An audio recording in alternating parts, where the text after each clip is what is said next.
International Airport. One passenger said people who weren't wearing seatbelts were thrown about the cabin. We're seeing more fireflies than usual, it appears, this summer.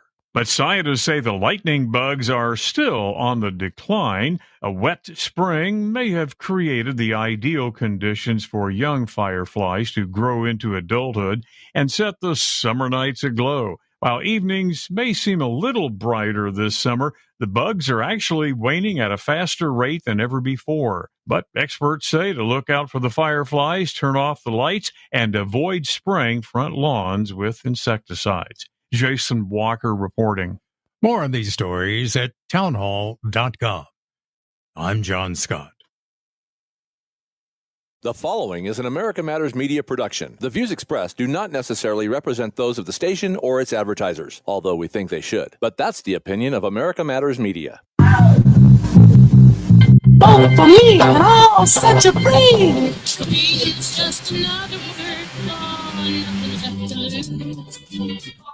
Oh, nothing left to lose. Come together over me right now. All right, folks, you certainly know what that theme song means by now. That's right. It's time for another episode of America Matters. I'm your host, Leo Zaki, and joining me today is Ken Carson. We've got a lot to discuss. You're going to be really fascinated with him. I met him over at Turning Point USA's Student Action Summit in Tampa, Florida. We had a great time, but he's not your typical Republican. I think you'll understand as we start diving into things a bit more, but he's a fascinating guy. He's done very well on media, and he's not your typical Republican, which I think is something that is really fascinating and hard for the left to kind of grab. But before we jump into this conversation, I want to give a big shout out, hello, welcome, and thank you to everybody out there on 93.7 KPGF as well as AM 1060, and everybody listening on the Answer Network, the Kevin Jackson Network, Radio for America, the Salem Network, and of course AUN Television. And a big thank you to all the folks that helped get that broadcast out there to all of you, so you know what's going on, the real truth, not the Fox News nonsense, sugar-coated garbage. We got the real stuff, the real interesting things to talk about. So don't forget to add us on all your favorites, like, subscribe, and comment on the America Matters LinkedIn, Facebook, and YouTube pages, and do that for Zaki Radio as well, at Zaki Radio on Instagram and Rumble. And don't forget to follow me at Leo S. Zaki on Instagram, X, and all that other nonsense. So without further ado, and welcome to America Matters, my friend. I'm so glad you're here. Welcome again. Thank you for having me. It's a pleasure. So for those of you radio listeners out there, you're not seeing what I'm seeing, but I'm seeing a guy with a pink background with lipstick and looks like some fishnets, arm guards. I don't know what to call it. It's pretty clear that you and I have a different brand of tea, right? Yes, sir. And that's okay. You know what we got in common? We're conservatives. So how is it someone that is in the gay community wind up being a Republican or a conservative? That's a great question. So for me personally, like I grew up in a very Christian, very conservative household already to begin with. And I think my parents knew that I was gay from an early age, but let me be a kid and didn't really have that conversation with me until I was, a 16, 17. And I was in high school. And then what I did was, for me, what changed my political perspective was when I was in a sophomore in high school, I took an AP political science class. And I fell in love with politics. I mean, from the first day on, I was fascinated with the legislation. I was fascinated with like all the requirements, the history, the law, the order, all of that structure. And so I just started educating myself. And for me, I've noticed even in high school that like Republicans were hated on really badly, especially around the time that Trump became president in 2016. And I always felt like there was something off about that. Like in high school, someone got beat up for voting for Trump, like their parents, like, and someone found out in school and they got like beat up. And I thought that was crazy because like, what? So for me, I wasn't like ashamed to be a Republican. My parents supported me being gay. My family supported me. And I just realized that, first of all, being gay and being political has nothing, I don't understand why people decided to bring them hand in hand. I think that's ridiculous and preposterous because when I vote, I don't vote for myself, I vote for my country. And I think a lot of people, especially when the first time that Trump became president, I think a lot of people started, making it all about themselves. And a lot of people in America, no shade, are just very narcissistic and only care about what they want. And I think that's what Democrats were doing. And I didn't like that, because Republicans were the ones that were fighting for women to have the rights and not have the, the high government, the federal government telling what they can and cannot do. The government isn't supposed to have that much power. And so Republicans giving power back to the people, to me, was amazing. And I think by the time I was 18, I was already conservative, and I started educating myself and studying and talking and listening. And I think by the time I made a TikTok in 2019, 2020, that's how I kind of formed out as a Republican. I kind of was a secret one on the low. And then I just came out because I was tired of all the hate that I was getting on the internet for being a Republican. Wow. So, it's amazing. The party of so much inclusion seems to kick out those that disagree with them, with what they say. So, I mean, how old are you, real quick? I'm 24. You're 24. So you're I got 10 years on you. So you're definitely new to this. Oh my God, you were born after 2000. That's crazy. Yeah. That's crazy to me. And where did you grow up? I grew up in Ohio. I was born in Georgia, but I grew up majority of my life in Ohio, in a small town called Doylestown. Not even a town; it's a village of like 2,000 people. Wow! Nowhere. It's not even on the map. Yeah, that's wild. Way out, like rural, huh? Very rural. Yeah. Okay, so you've got like definitely a unique perspective into, I guess more people are Republican or conservative and growing up in rural communities. So you get to see how people grow up and live, and where your food comes from, and how work actually gets done, as opposed to living in the fast pace, hustle and bustle of, I guess, like some we space where, we work space where everybody's kind of like, I don't know what the liberals are doing anymore. I don't even know how they're surviving, aside from being artists, which is fine. Living off the government, living off of our taxes, but isn't that the shame? It's always that way. They're always living. Unfortunately, yeah. Most of them are able-bodied to get a job, and they just don't want to. But what do I know? Right? They don't want to work. Did you ever have like a proper job? Yeah. It's actually so funny. I couldn't keep a job. I probably, from 18 to 23, I was like in and out of like probably like 20 jobs. I hated it. I worked in fast food, hated it. I worked as a professional makeup artist, hated it. I worked in retail. I sold diamonds. I sold suits. I did a little bit of everything. And I just didn't like it. And for me, when I realized that you could monetize on the internet, it was very weird, because like the first 3 years I did it, even with the amount of following I had, like you didn't get paid. So when live gifts came out and battling and things like that, that really like forwarded and changed my life, because like, I mean, people don't really talk about like live streaming a lot, but like it really is the new way to make money. It's very insane. And I'm very grateful and very blessed to have been given that opportunity. And so that's why I haven't been able to work. I haven't worked almost a full year now. I've been able to make my money off of social media, which I'm very grateful, very honored. It's very crazy being 24 doing that.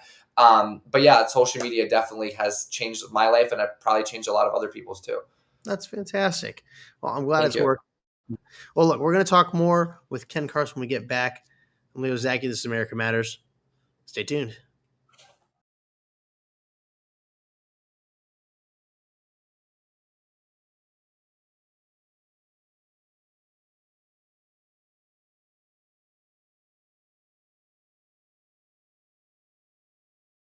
Veterans who come for treatment from Bishop, California. We were lucky enough to be connected to the guest house so that I could stay for 10 nights when my husband was in the hospital. So I was able to visit him every day. It was just a blessing. Veterans Guest House is privately supported by individual and community donations from people like you who recognize our responsibility to support our heroes. And no government money is received for day-to-day operation of the house. Please support this organization. The Veterans Guest House is an amazing resource for veterans. Supporting this organization is one of the best ways that you can donate your time and your money just to help our veterans and their families. Find out how you can help at veteransguesthouse.org.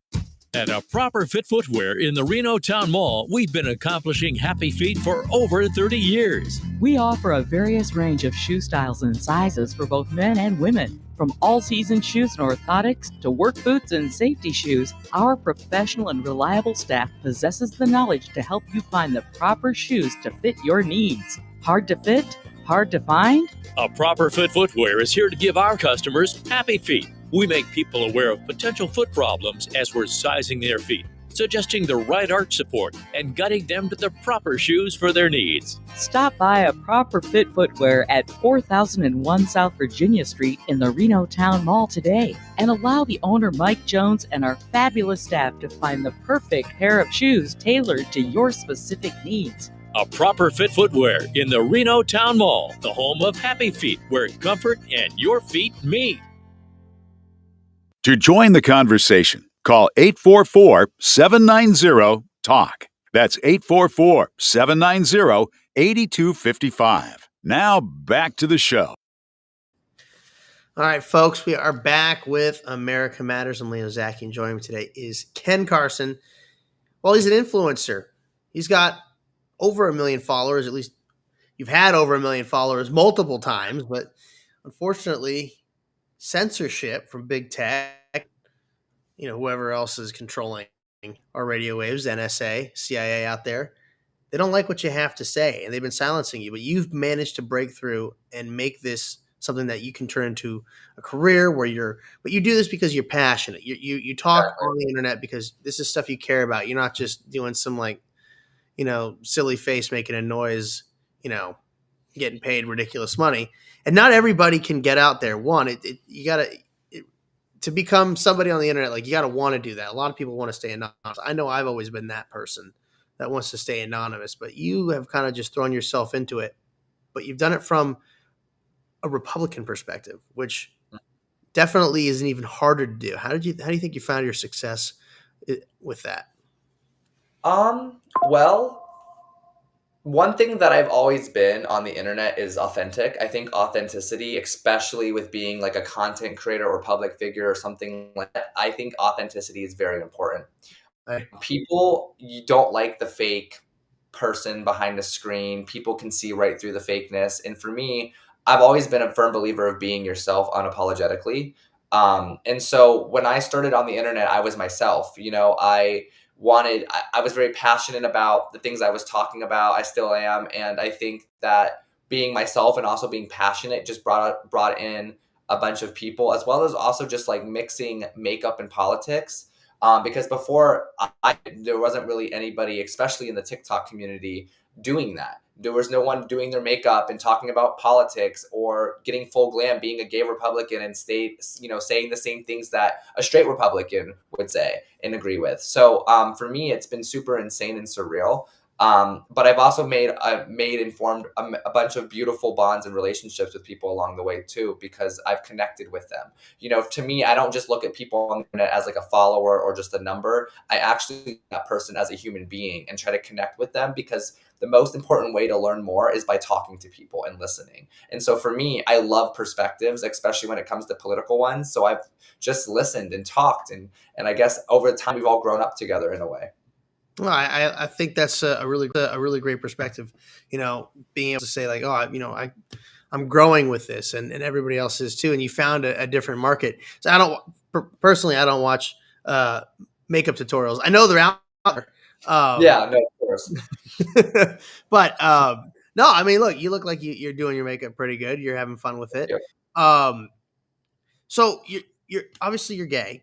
How is that in the Republican community for you? And I notice you also you drop the T when you're mentioning the gay community with the acronym that's now grown out of proportion.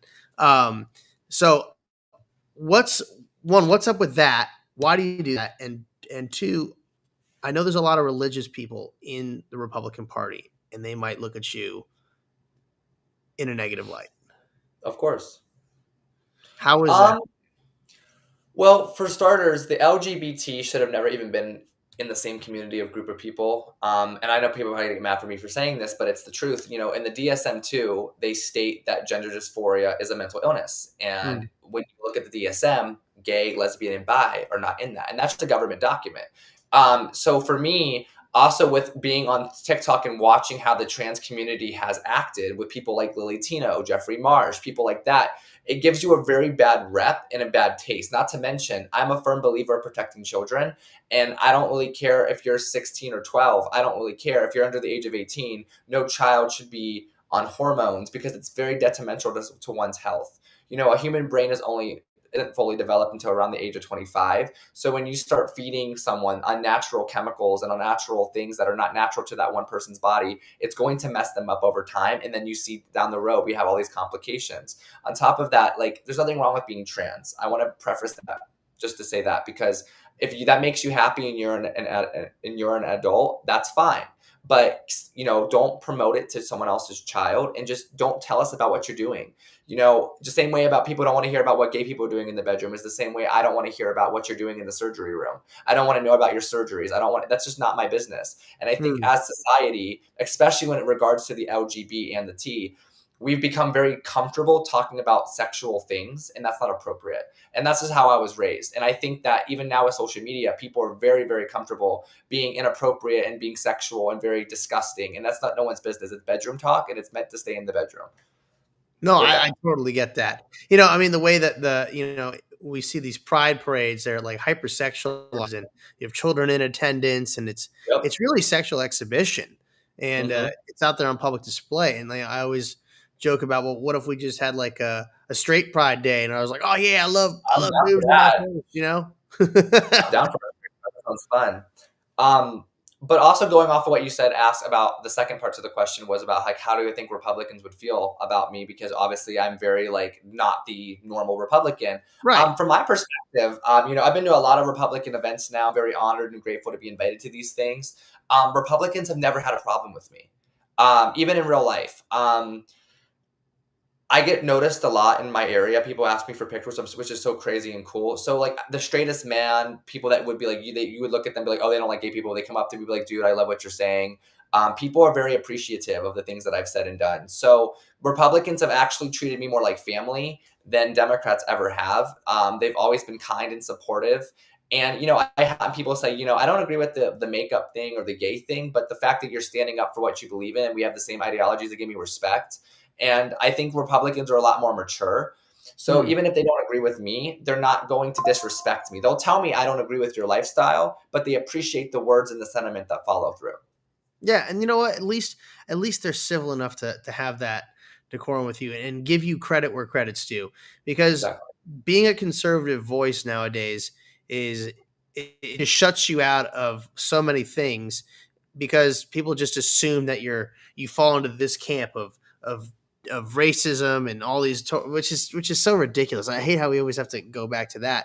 But then here you are as someone who's completely what the left would say is, oh, gooba gabba one of us. Like, look, you dress in. Is it fair to say you dress in drag?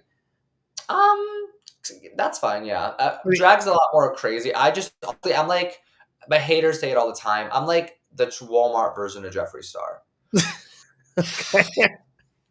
But that's what they call me, and I'll take that. Yeah, but I'm just very androgynous. I don't like wear, like, it's weird. Like, I like makeup and like heels and purses, but that's about it. Like, I just like to be a little femme. Sometimes I'm masculine. It's just androgynous. I wouldn't say drag queen, because I'm not putting on like huge wigs and acting like a woman. I'm just being, I guess, myself. Yeah, but you're not going around, pretending like you're not a man. Oh, I'm a man. Yeah. The best part about it is that when I'm at bars and stuff, when I look like this, I'm like, "What up, bro?" And they're like, and I'm like, "How you doing?" And so I like change my voice on people. I like to be fun. Yeah, I don't know. Yeah. Sorry. What? You're having fun. It's fun. Yes, sir. Hey, whatever. You look, as long as you ain't hurting anybody, nobody really should care too much, honestly. So, okay. So what do you think it's going to take for people to wake up, especially in the gay community? Because I have a friend, he's very gay. He's very liberal. He also worked very closely with the former vice president and was very disillusioned with how things ended. And I think he might be coming around. So what do you see taking place? Because I meet a lot of gay people in the Republican Party, believe it or not. I mean, I know it's you get it because you're in it, but when I go to these events, there's a lot of gay Republicans out there. I think we're getting very close to that point. I mean, as we all know, a lot of people are moving away from the Democrat Party. Not just sexuality, just all Americans in general. A lot of them are losing the support. Number one, they can't find a cohesive leader to represent all of them that are actually credible enough. And on top of that, they've spent the last 8 years destroying Republicans that they lost sight of what they were even standing for to begin with. And so a lot of people, even that don't like Trump, are going to realize, like, Trump might not be the number one pick in the league for them, but if you look at what he's already done and what he's doing for our country, and even the 6 months he's been in office, it's honestly astounding. And I think for me personally, like, I think it's taken a long time for America to wake up, but I think we're getting really close to that point just because of all of the things we've endured during the Biden administration and how chaotic and disgusting that whole administration was. And then to watch it pivot from chaos to normalcy is beautiful. And Americans want to go back to that time where, and this is just from my own perspective from talking to people, Americans want to go back to a time where they can afford to go on vacation, where they can afford to afford the extra luxuries in life that they can't afford right now because of how bad our economy got. And that's just one of the examples. And I also think too that, like, America has been conditioned by fake news media for such a long time now that we're slowly breaking the mold of that. And once we get rid of all that fake media, I think people will start being able to think for themselves and then thus waking up.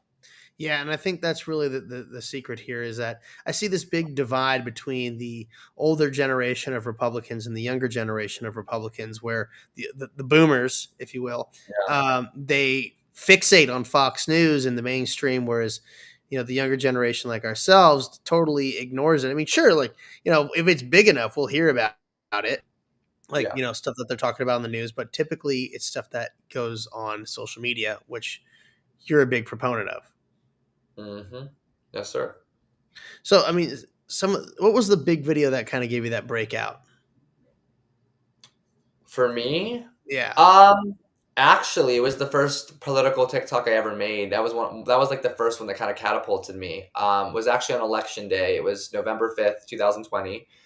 It was my first time voting ever in my life, and I felt like the most American human being on the planet that day. I remember it like it was yesterday. My mom and me went voting. I was like the happy. I got my voting sticker. I thought I was like, wow, like I'm actually American. Like I voted. Wow. So I thought it was really cool. And I voted for Donald Trump. And I made a TikTok. There was just like that, what is it called? The cha-cha slide where you go to the right, and they like edited the sound clip to be like to the right like a million times. And I put Biden on the left and Trump on the right, and I made it blue and red. And then I put makeup on, and there was this like disco filter that you would use to go viral. It was weird. It's like 2020, like early TikTok. And I did that, and I said to the right. And I said, I'm proud to say that I voted for my first election for Donald Trump. And then at the time I had 400 followers, didn't post, didn't really know what that was. TikTok fame was a thing, or viralness or anything like that. And I got off my phone. Like 2 days later, I went to Oklahoma to see one of my best friends. And people kept blowing me up and like saying like, you're going viral. And I'm like, what are you talking about? So I went from like 400 followers to like 50,000. Holy wow. Days. It was insane. And then I got a text from half of my family, and I'm not going to name them or anything out of respect because we're cool now, but they cut me out. I grew up with these people. They were like my big immediate family. And I got a huge text message saying that I was dead to them because I voted for Donald Trump. And they couldn't understand how I voted against my own people, my own community, and I was a traitor. And yeah, so that was like the first like time I experienced like someone that was close to me cutting me out of my life. And I lost a lot of friends and fake people in my life during that time. But I didn't care because you know what? If you are that shallow of a human being to let politics your relationship, then you need to grow the hell up. And I'm cool. You can do you, and I'm gonna do me. Absolutely. If they're willing to abandon you over things that simple, then were they really your friend to begin with? Nope. No. But we got to take our bottom here real quick, and we get back. We're gonna keep talking to Ken. I'm Leo Zackies. Right now to help veterans all across America. So if you have an old car, truck, or van, even a motorcycle or an RV sitting around, you can right now give it away and help the vets. They really need your help. And your car will help support the vets and their families. And guess what? You even get a tax donation. Plus, we'll even come and pick up your car for free. And all you've got to do is pick up your phone right now and make a free call. Now is the perfect time to do something good for the vets. Give back to the vets right now for all they've done for this country. And your old car can really help them. So call the Veterans Car Donation Program right now for free pickup of your vehicle. Help the vets and help your taxes at the same time. Call right now. 800-296-1259. 800-296-1259. 800-296-1259. That's 800-296-1259. Barbecue, the Butcher's Kitchen, would like to thank every customer for your loyalty and continued support through these challenging times. Call for takeout and delivery of rib tips, brisket, ahi, tuna, roasted veggies, and much more. Barbecue's open from 11 to 7, Monday through Saturday, and delivers hot food safe and healthy. Call 499-5855 for details. 499-5855 Barbecue, as featured on diners, drive-ins, and dives. Get real.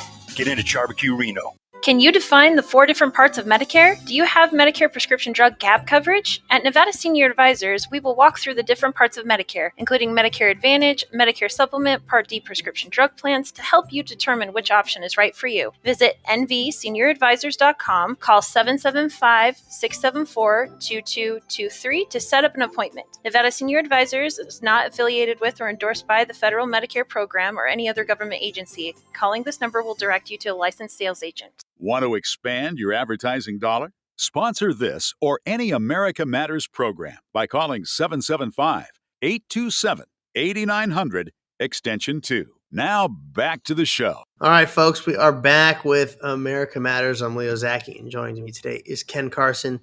And well, he's not your typical Republican, as according to the mainstream would say.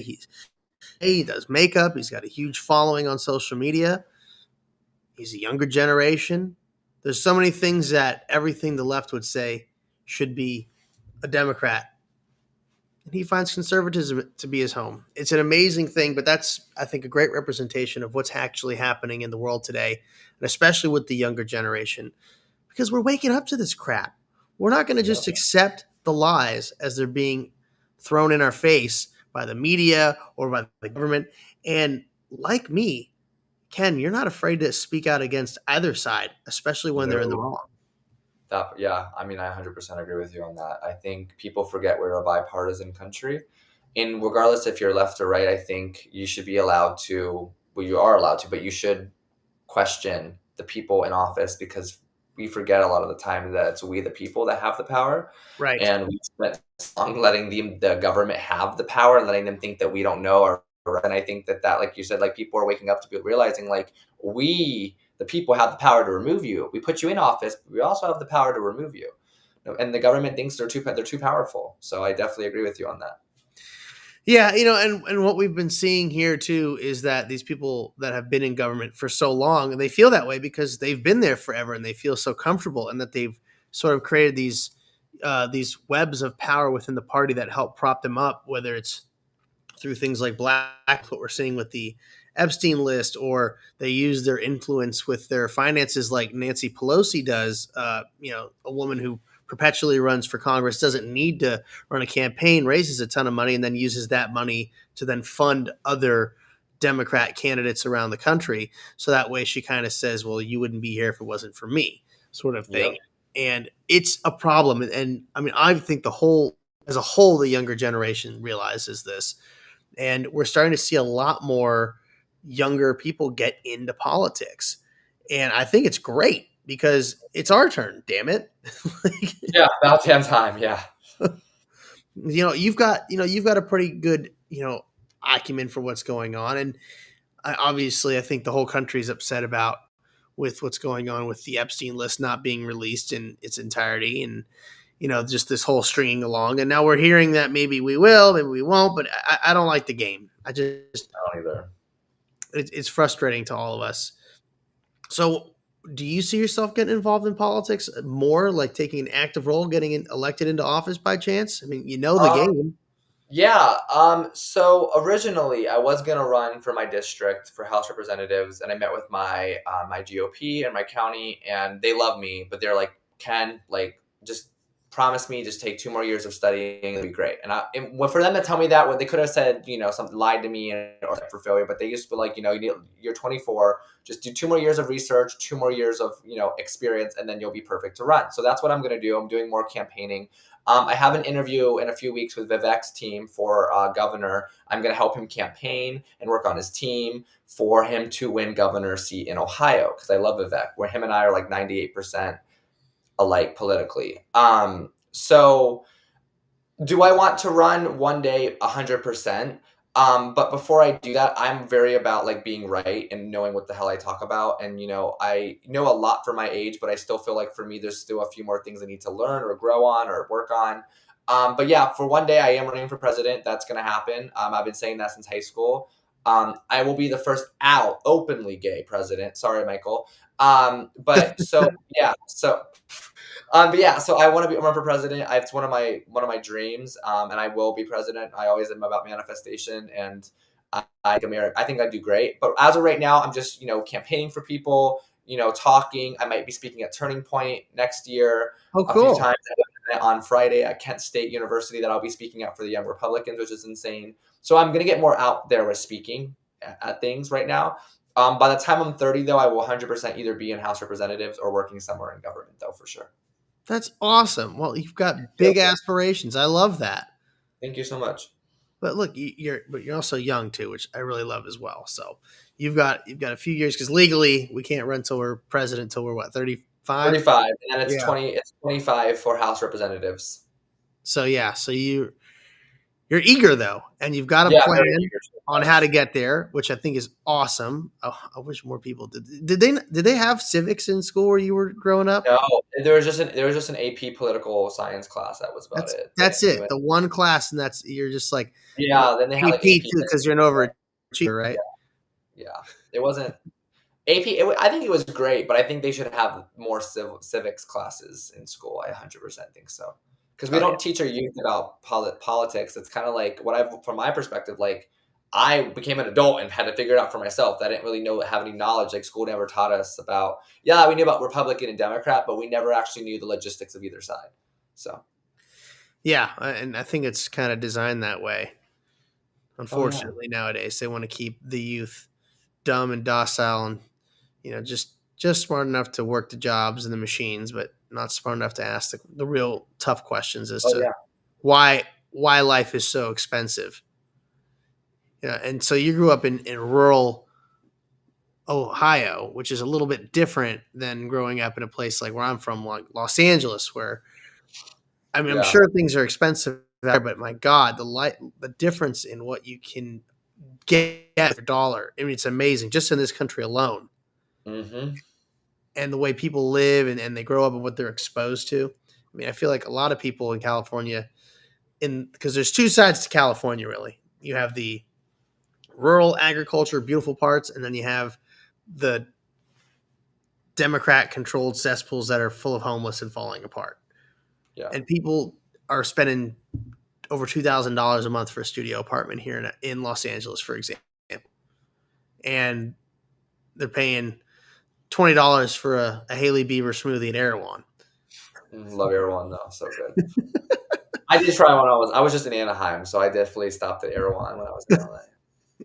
Don't get me wrong, it's quite good. I don't go for the Haley Bieber. Yeah, no, the price ridiculous, people. $34. No, I could buy like almost 3 12-pack from Taco Bell for that price in Ohio. Like that's ridiculous. Apparently, they have a $49 orange juice now. Oh, okay. Yeah. But that's the thing. It's like these numbers, the things that are offered, they're so crazy out of proportion. And a lot of it's all directly tied to the way our economy is run because of the decisions that our policymakers make and the fact that so many people consistently vote based on feelings over facts. And the reality is that those feelings lead to these insanely exorbitantly high cost of goods and services and rent wherever you may be. How do you see our generation? Because you're a little bit, so you're Gen Z. Gen Z, unfortunately, yeah. Yeah, you're Gen Z, so you're a Zoomer. Wish I was a millennial, but I'm not. How do you see the Zoomers and even Gen Alpha kind of responding to the life that the Boomers left us? That's actually a great question. I was actually talking to, I don't remember if you met her at the party, but Tiffany Seance, we talk about that all the time. And she was like telling me like, Ken, like you need to start talking about this because this is your generation. And the best way that I've been able to explain it to people from my perspective was that the older generations made this beautiful life for themselves and then cut the ladder for everybody else. And that's exactly what they did. And I think that, and I was talking to older millennial about it, and I was like, well, how am I going to make a change or start speaking about these things? Because most of those people that are older, especially in power, have that job for life. And the unfortunate reality is that most of them only have like 4 or 5 more years. Sorry, because you're already old as hell. But we have to wait for them to go croak. Unfortunately, when it comes to the ones in power, It feels that way because it's like there's so entrenched. Yeah, there's nothing we can do. They have, and I'm all for term limits. If my thing is like, how do these people do not have term limits blows my mind. If the president has a term limit, but people in Congress don't, like, no, because my thing is like, when you get to that age, you're not receptive to change, and they don't understand that the world is evolving and always changing, and they want to stay back in the 50s and the 60s. No, absolutely not. I'm sorry to tell you, a lot of them out there want to go back to simpler times, and that ain't going to happen. And when you're not willing to grow with the change, you become a problem. And I feel like a lot of the older people in power right now, especially in our country's government, that's how they feel. They're not receptive to change, and so they're fighting the change instead of trying to work with it. And it's not helping anybody out. Yeah, but we're talking about not necessarily like change, like the way that Obama wants to fundamentally change America. We're talking about the types of lines of work that are available, and then the way that. Oh, okay. My apology. I definitely misheard that question. No, you're right. I think Gen Z was promised a better life. When we were growing up, we were promised the American dream. And the unlikely reality now is that we don't have the same American dream. In the 80s, to buy a house, all you needed was one paycheck. And I think it was like it was like a one paycheck. You didn't need multiple. You didn't need a first month, last month. It was like one paycheck that was like, and you had to make like half the amount it was worth or something like that. Even same with a car. It was like half of what you were making. But now that same number is times 8, and the same person's making the same amount. So when you have these numbers, like for example, when Gen Z goes to college, we are told that go to college, get a college degree, the job workplace will welcome it with open arms. Well, the reality is we get college degrees, we go out into the working field, and there's no jobs available. So then you now, on top of having $200,000 in debt, you can't get a job. So now you're struggling even more. And it's not fair, because we were promised that, our parents had it better than their parents, and so on and so forth. But we're not having that. We're having to work 60-hour weeks. We're having to not enjoy our 20s because we can't afford to. Right. I'm speaking for all of us. I know I'm very out of touch with reality because what I do, but from my perception, I'm seeing my friends and people in my community that are my age going through it. That's the reality. They have to work extra long weeks just to barely make ends meet. Not to mention, like you were saying, apartments aren't cheap. Rent's not cheap. Utilities are still skyrocketing. Car insurance is skyrocketing. Cars are an arm and a leg. So when you have all of these costs, it makes it really hard for people my age to think that they're doing anything in society. My grandparents were able to buy a home at 19 years old. That's not possible for our generation. Oh, no, not at all. Not at all. And how is that fair? How are we going to go forward in a way that not now the younger generations can be promised happier times, promised the American dream? Because if it's this bad for Gen Z, then when Gen Alpha X comes up, what's it going to be like for them? And so it's very upsetting. But at the end of the day, like I think that's where I was kind of coming to with the whole people in power thing, is they're the ones controlling the ladder that cut it off for us. And because they can't have term limits, there's nothing we can do about them making their changes, because they're not going to. They're making too much money. They're living these lavish lifestyles. Why would they give that up for some new generation of people that they think that don't want to work? That makes me upset when they say, well, you Gen Z don't want to work. We can't work. No one's hired. Yeah, we can't get a job. Yeah. That's why we're going to make change. That's why there's folks out there like you who are spreading the truth, and there's folks like me and you're going to run for office. That's why I'm running for office, because I'm just sick of the crap. Exactly. So I want to talk more to you about that when we get back from this last break here on America Matters. I'm Leo Zachary with Ken Carson. We'll be right back.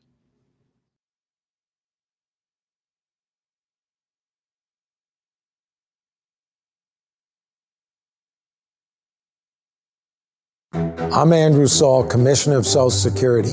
I'm here to warn you about telephone scammers pretending to be government employees. Some of these scammers may say threatening things like you will be arrested if you don't make payments or provide personal information. Do not fall for these tricks.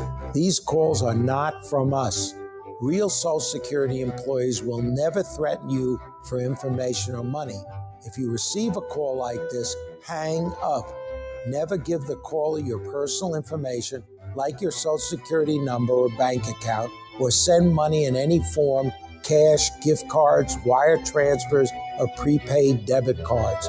Report the call to our law enforcement arm, the Office of the Inspector General, at oig.ssa.gov. Share this information with your friends and family.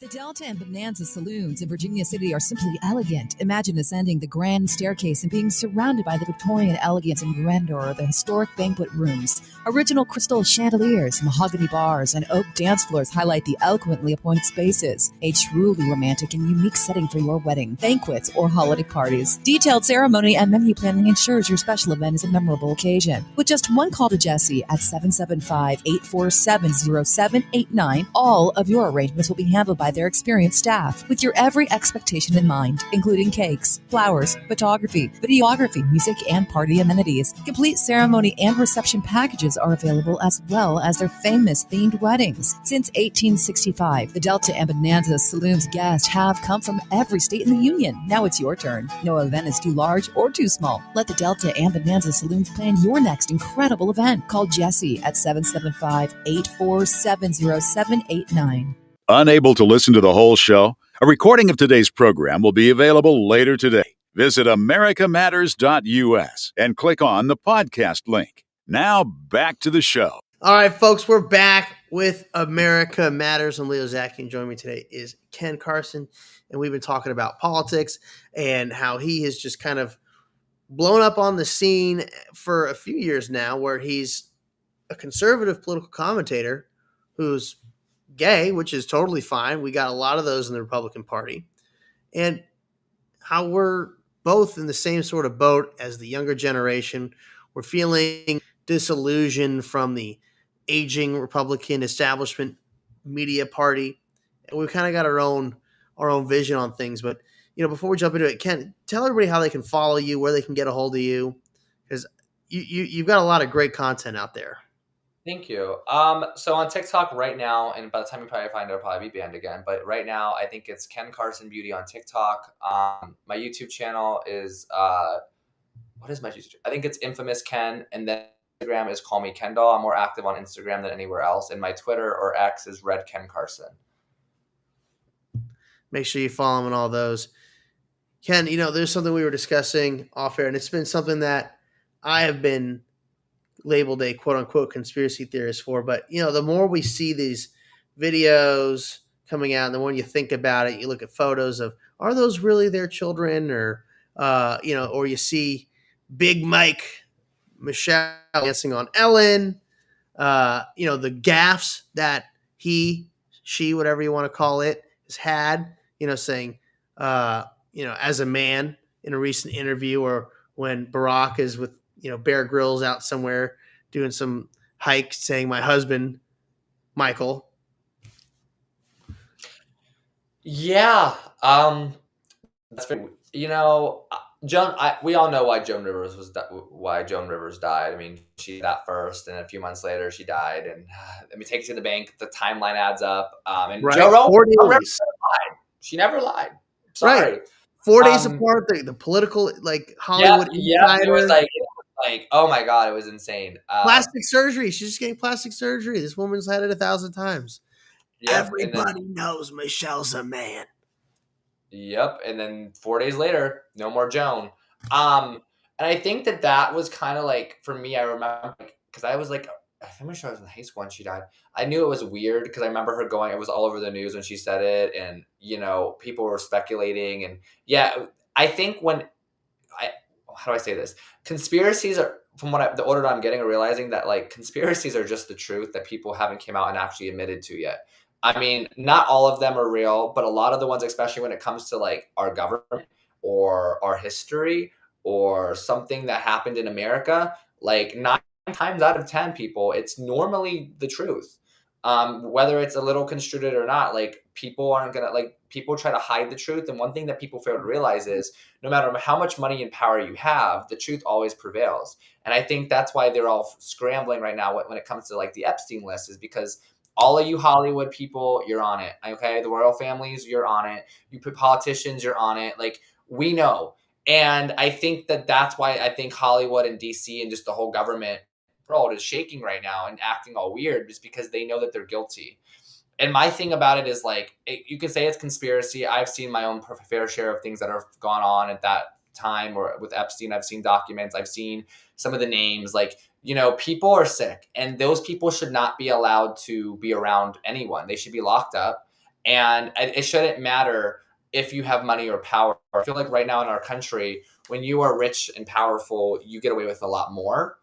And it just it's kind of like a big F you to our founding fathers, because that's not what our legislative and judicial system should have been like.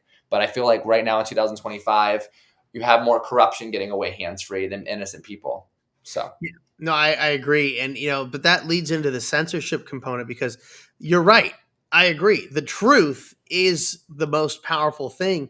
And we have this awesome tool of the internet and these different social media platforms. That's why they work so hard to have this extreme level of censorship.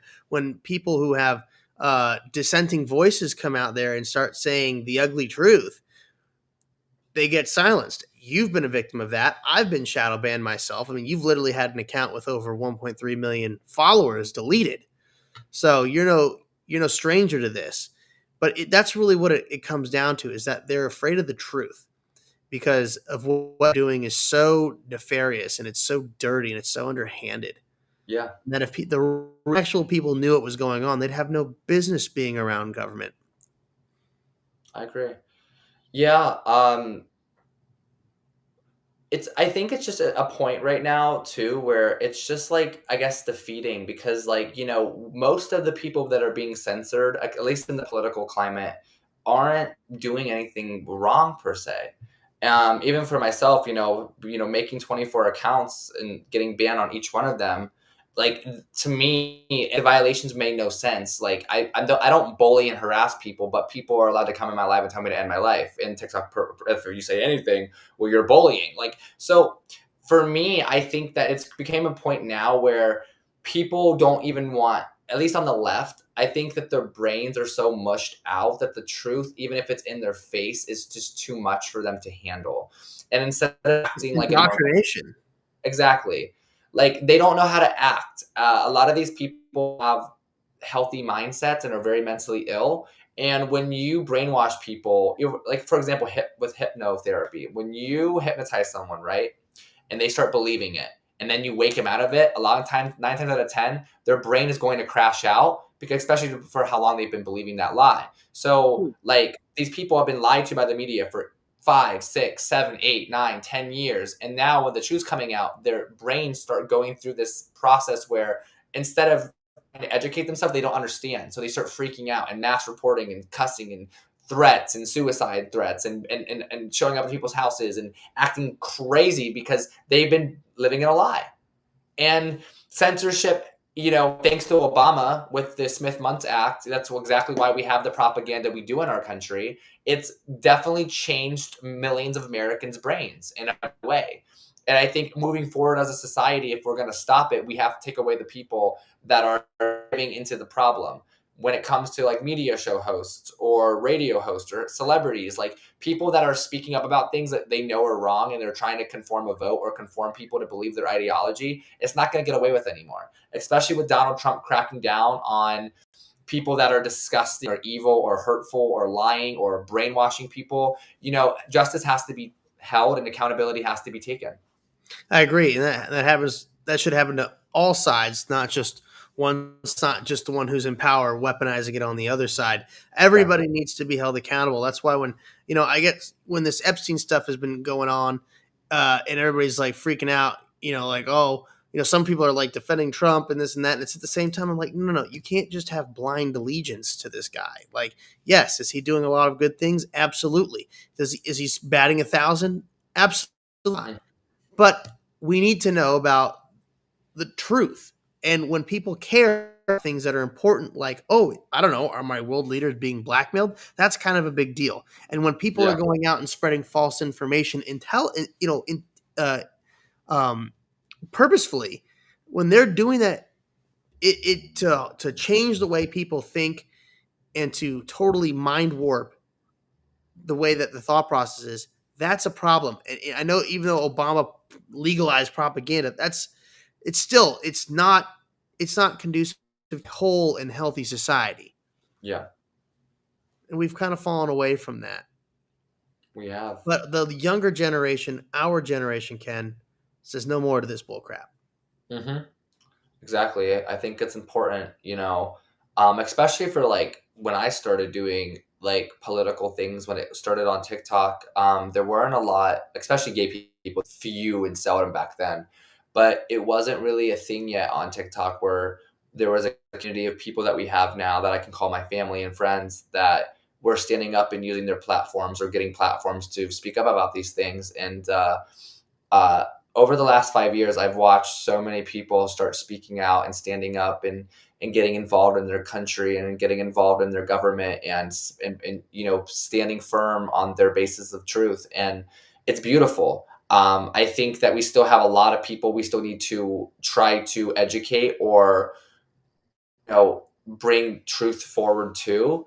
But I think we're on the right track. And like even at Turning Point, seeing like 17-year-olds like wearing Trump hats, to me, I was even like, what? It was really cool and astounding to see. But like you said, we are the next generation of people that are going to be in power or that are going to, be the next, future of our country. And I think that it's beautiful watching the younger generations, including younger than us, that are getting involved, because when we that age, there wasn't anyone that was involved. So I think that we're definitely moving in the right direction. I just think we have a lot more speaking, a lot more educating, a lot more getting out there to do. But I think we have 3.5 years until the next election, and I think we can do it in that time for sure. I know we can. Yeah. But it's going to take more effort. I mean, and as much as it's so cliche to say that, no, it really though is going to take more effort from the Republicans supporting young independent voices, our voices being out there, people like myself running for office, people like you gearing up to get ready to do that, and still having a large audience that you're sending an honest, relatable message to, because the boomers, I'm sorry, they're not doing a good job at reaching us. But that's where folks like you can come in, and it's so important that we grow the independent Republican youth movement through independent platforms. You're doing a fantastic job with that. Tell everybody again where they can find you. My Instagram is Call Me Kendall. My YouTube is Ken Carson ASMR. My Twitter, I'm gonna say Twitter because I hate saying X, is Red Ken Carson. And then my TikTok is Ken Carson Beauty, aka Republican Ken Carson, but that account's never coming back. So Ken Carson Beauty. Well, there you have it. Ken, thank you so much for coming on and chatting with us today. Really appreciate it. Keep fight. And we know we're going to get that message out there. Folks, it's our country. And if you want it to be that way, sane and functional, then you need to get involved. Thanks for joining us on America Matters, and we'll see y'all next time. Thanks for having me.